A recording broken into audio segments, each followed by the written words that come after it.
Yo, what's up everybody, and welcome back to the channel in another World of Tanks Blitz video. And in this one I will be talking about Ferrum or Ferrum Striker with this legendary camo. This tank was the tier 6 collector heavy Japanese tank of the last month battle pass. So all of you who are interested maybe to buy this tank, we still have an opportunity to get it.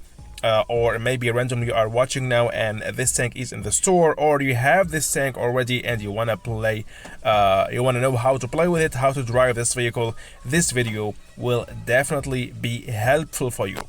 Yeah, so this tank is actually a modified version of the tier 6 Japanese the tech tree one, the heavy one. The Juno is just a modified version of it.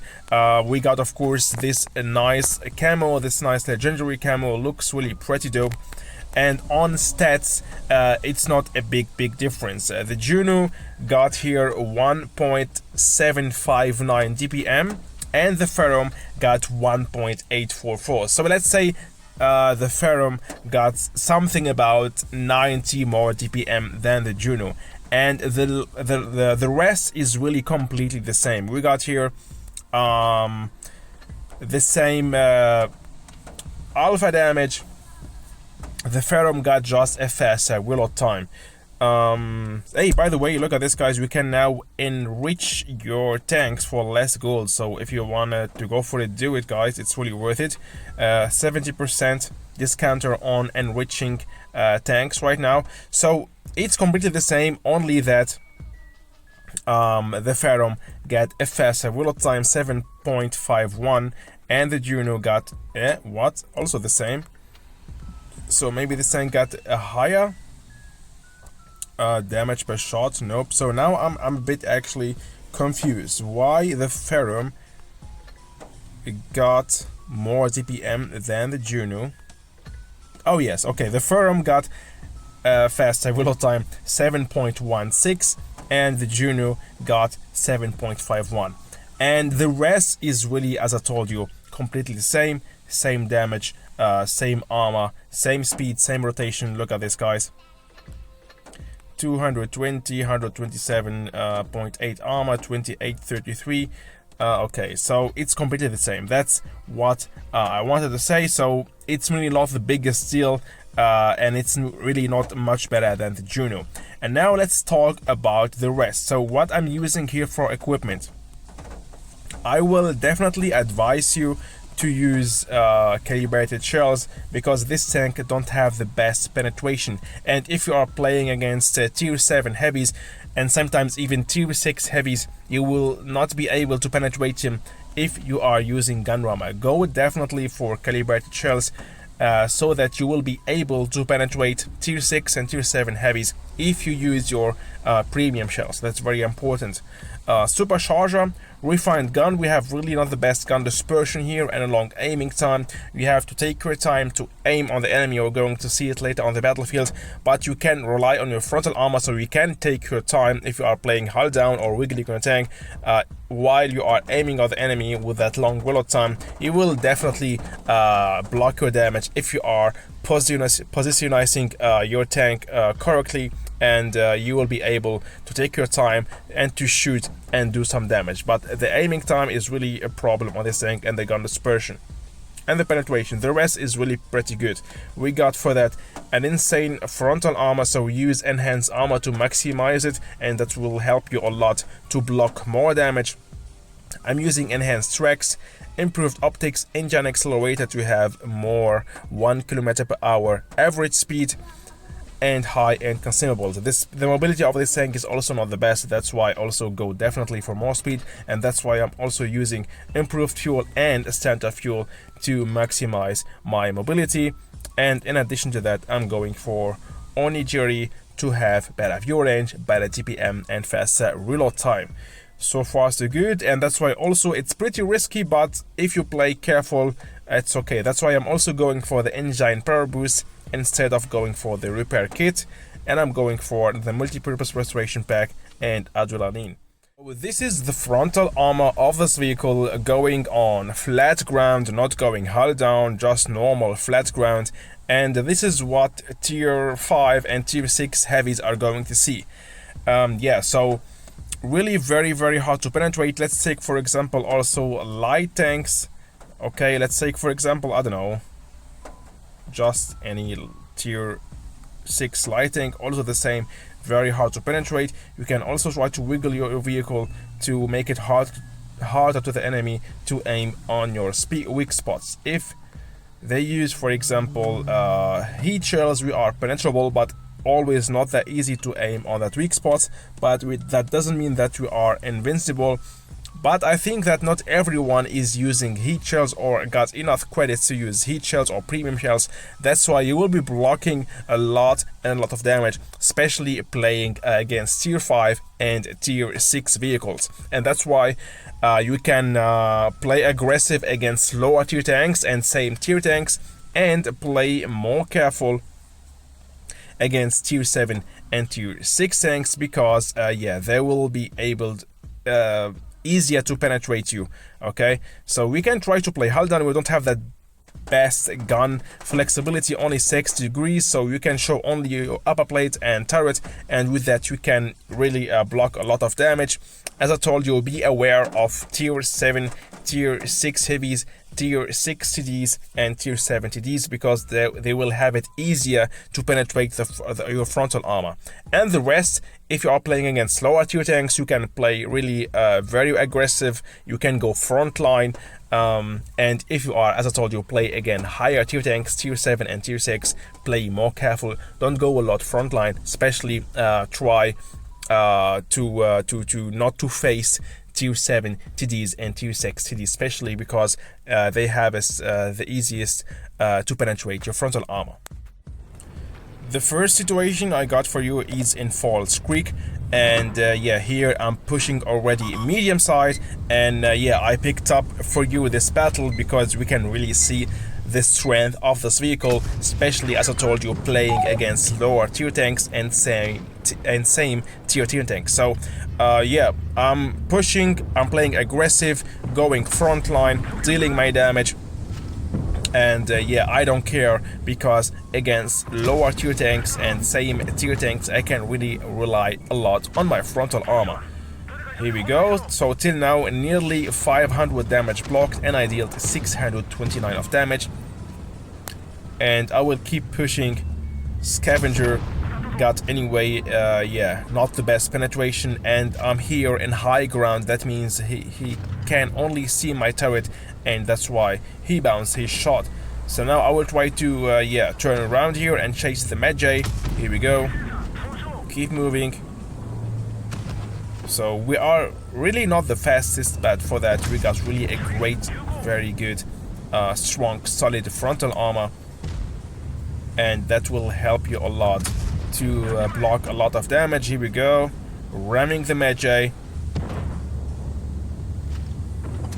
and boom. So far so good. The SU at tier 5 TD, even a TD can't penetrate my frontal armor. It's really very hard to penetrate that insane solid frontal hull and frontal turret of this vehicle. And we saw with the armor inspector that really there is only a small weak spots for tier 5 and tier 6 tanks where they can penetrate my frontal armor. Here we go, 275 of damage thanks to precision fire. And now I will keep pushing, finishing first the Scavenger and then taking care of the KV-1S. Here we go.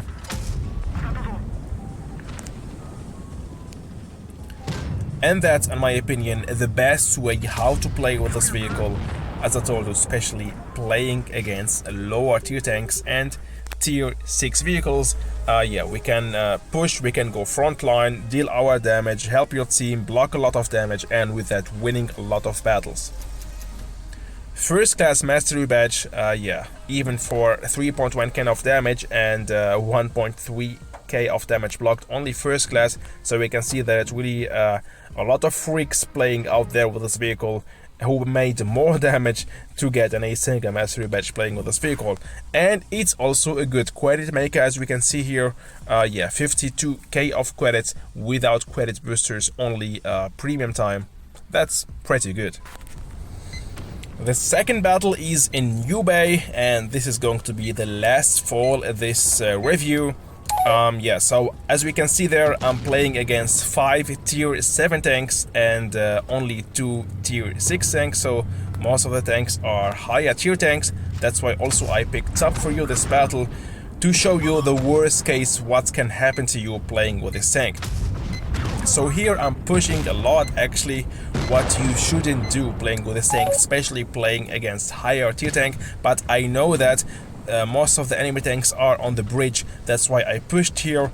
I didn't saw a big threat for me because most of them are on the other side, so I wanted to surround the TDs and the Smasher and to make sure first to finish them. Here we go again. Shot bounce, a Soto, a tier 6 or a tier 6 TD already finished, and now we are playing only against tier 7 tanks. And here we're going to see that, look at this again, shot blocked, that CS bounce he shot.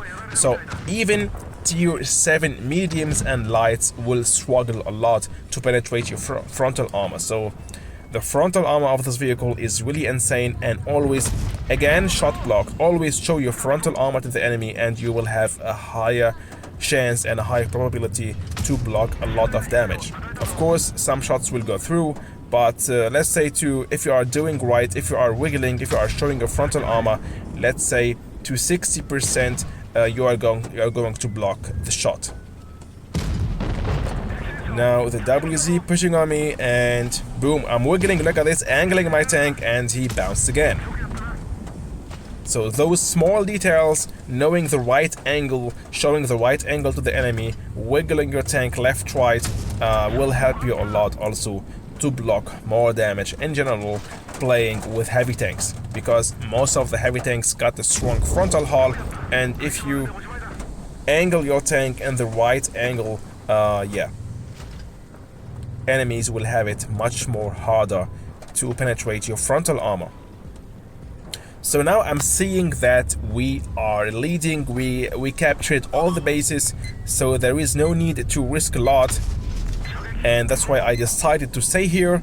Why I decided to stay here? Because here I'm actually safe. Okay, so look at this, I wanted to show you something.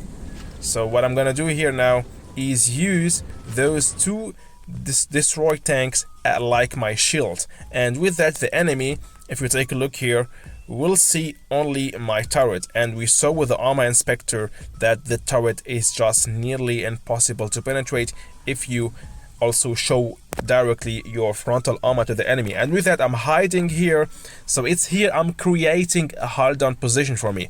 I'm hiding my whole frontal armor, my frontal hull, the lower plate, the upper plate, and I'm only sneaking here and showing only my turret. And those small details are very important, guys. Always think about if you are playing with heavy tanks, because most of the heavy tanks got a strong turret, and in such situations where you shouldn't die to win the battle, we got all the bases, we are leading by points, try to stay alive, and those things here can help you. I also could hide there behind the stair, for example, behind the stairs right there to the building. I could also hide there, do some side scraping, and show only my turret. It's also possible. But here in this case, I use those destroy tanks as an obstacle to just hide my lower and upper plate of my frontal hull, and that will work very good. I'm gonna win this battle just by getting the points and capturing the bases and just being patient and just here yeah, keeping my my enemy far away from me, so just they can't finish me.